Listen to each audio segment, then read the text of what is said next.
Hey, Plant Boss here. Welcome back to McCord's Gardens in the heart of the Rockies here in Provo, Utah, where spring is just starting to come through the snow. So we're really excited about that.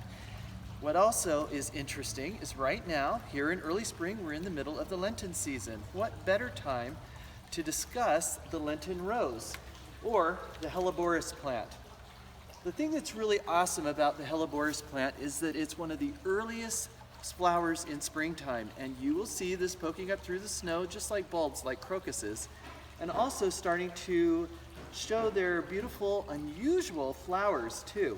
The coloration in the Helleborus flower is very interesting. Most of them are woodland colors, so you get your deeper wood tones such as mahogany brown, an ivory color.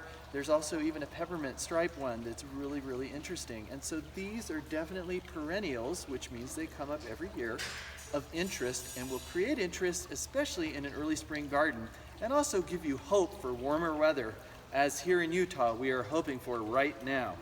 The one thing that's interesting also about the Helleborus is that there is a mild toxicity to them. So you want to be careful that if you do have these in your yard, that you plant them in a space that isn't going to be bothered by pets or young children that may not know better, but always keep an eye on them as they are coming up.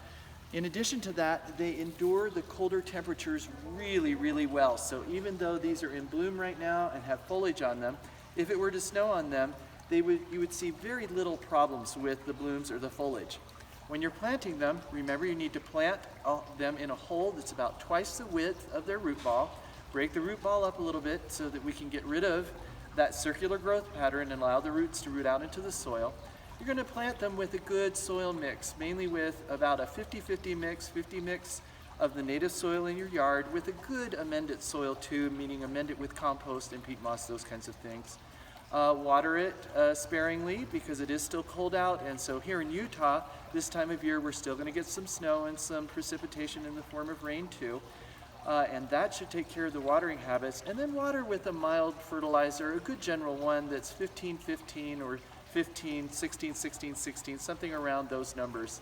But you will love having Helleborus in your garden just because it pops up right in the middle of Lent and also gives you a little hope for that warmer weather to come.